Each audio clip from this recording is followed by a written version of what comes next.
DU BEd का cut off कब आएगा? देखो नोटिस तो इस पे ऑलरेडी आया हुआ है, कुछ लोगों ने नोटिस नहीं देख रखा है। ये extension of registration correction window and admission schedule यहाँ दे रखा है। तो यहाँ पर एडमिशन शेड्यूल आ रखा था, 5 जून को ही आ रखा है। इन लोगों ने बता रखा है कि कब ये first round of seat allotment वगैरह होगा। तो देखो कुछ लोगों के लॉगिन पोर्टल में शो कर रहा है, कुछ में नहीं शो कर रहा है। तो बेसिकली इसका जो एग्जैक्ट शेड्यूल है ये आप समझ लीजिए कि देखो जो भी आपने सीसैस का रजिस्ट्रेशन किया है, अब उस रजिस्ट्रेशन के पर जितने भी लोगों ने ऐसा जो डीयू का सीसैस का रजिस्ट्रेशन किया होगा, मतलब डीयू बीएड के लिए अप्लाई वगैरह किया होगा, या दिल्ली यूनिवर्सिटी से पीजी से रिलेटेड किसी और कोर्स के लिए अप्लाई किया होगा, तो बेसिकली है क्या, 15 जून आपके डैशबोर्ड पर 15 जून को आपके डैशबोर्ड में शो करेगा कि आपको कौन सा कॉलेज मिला है। ठीक है। और हाँ ये ध्यान दीजिएगा, जब अगर आपको कॉलेज मिल गया होगा तो आपको जो उसमें कुछ डॉक्यूमेंट वगैरह कुछ वो मांग रहे होंगे तो अपलोड करना होगा, और आपको बेसिकली सीट एलोकेटेड है उसको एक्सेप्ट करना पड़ेगा।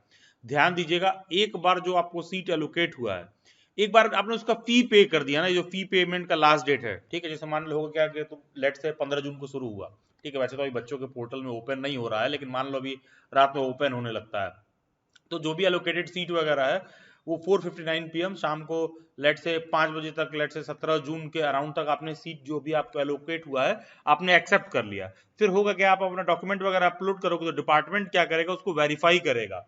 ठीक है, वेरीफाई करने का तो उसको अप्रूव करेगा, तो फिर आपको पेमेंट का लिंक आएगा। और ध्यान दीजिएगा, एक बार आपने फी पे कर दिया इसका मतलब कि आपका एडमिशन हो गया। आपको फी पेमेंट का लिंक तभी आएगा जब आपके फॉर्म में कोई त्रुटि नहीं है और आपका एडमिशन हो रहा है। उसी तरह सेकंड राउंड ऑफ एलोकेशन का डेट यहाँ पर दे रखा है कि भाई 22 जून से शुरू हो रहा है, और फिर उसी तरह उसमें भी है कि आप एक्सेप्ट करोगे इस डेट को, डिपार्टमेंट वेरीफाई करेगा, वेरीफाई करने के बाद जो 27 जून है, एक बार आप मतलब 27 जून का जो लास्ट डेट है, आपने फी पेमेंट कर दिया, फी पेमेंट कर दिया मतलब आपका एडमिशन हो गया।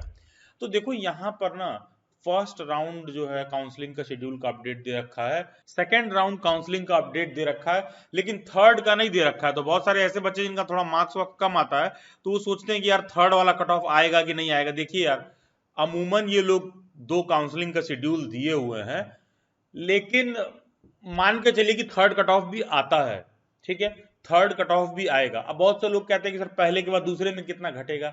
यार अगर जो भी फर्स्ट कट ऑफ में कट ऑफ आता है तो hardly next cut off 5 to 7% नीचे जाता है, और max to max third cut off आते आते 10% मार्क्स तक नीचे जाएगा। जैसे मान लो, कहने का मतलब है कि अगर आप देखो कि आपके सब्जेक्ट में फर्स्ट कट ऑफ जो है लेट से 170 मार्क्स पर किसी सब्जेक्ट में क्लोज हुआ है, जैसे मान लो 300 में कोई बच्चा 170 नंबर पाया है, तो 170 पे लेफ्ट से लास्ट सिलेक्शन हुआ है, ठीक है, लेफ्ट से 170 पे लास्ट सिलेक्शन हुआ है, तो लास्ट कट ऑफ मतलब फाइनल कट ऑफ क्लोज होते होते मैक्स टू मैक्स 10% तक ही नीचे जाता है ये, ठीक है, उससे ज्यादा कट ऑफ नीचे नहीं जाता है। तो उतना के लिए आप मेंटली प्रिपेयर्ड रहिए और उस हिसाब से अपना प्लान बनाइए। एंड हाँ, इस काउंसलिंग की प्रक्रिया वगैरह में किसी कैंडिडेट को कोई प्रॉब्लम हो रहा है, कोई समस्या परेशानी है, तो दिल्ली बैट्स इसके लिए एक ओपन मीट भी कंडक्ट कर रहा है। आपको ये टाइप करना पड़ेगा डीबी करियर वेबिनार। तो ध्यान दीजिएगा, ये वेबिनार सेशन केवल लिमिटेड लोगों के लिए ही कंडक्ट हो रहा है जिनको प्रॉब्लम है काउंसलिंग में, सीसैस वगैरह फॉर्म वॉर्म फिल किए हैं, तो उनको एडमिशन को लेकर कुछ और समस्या परेशानी आ रही है, तो आपको ये डीबी करियर वेबिनार, ये कोड है, ये लिख करके इस नंबर पर व्हाट्सएप करना है, आपके ग्रुप में ऐड किया जाएगा। एंड केवल यही लोग जो है नेक्स्ट 16 जुलाई को रात में 8:30 PM से 10:30 PM वाले वेबिनार मीट को ज्वाइन कर सकते हैं। इसके बाद कोई डाउट एंड क्वेरी रहे तो आप मेरे से इंस्टाग्राम पर जुड़ सकते हैं। सभी सोशल मीडिया हैंडल्स के लिंक डिस्क्रिप्शन बॉक्स में दे रखे होंगे। Do join them. Best wishes, God bless you.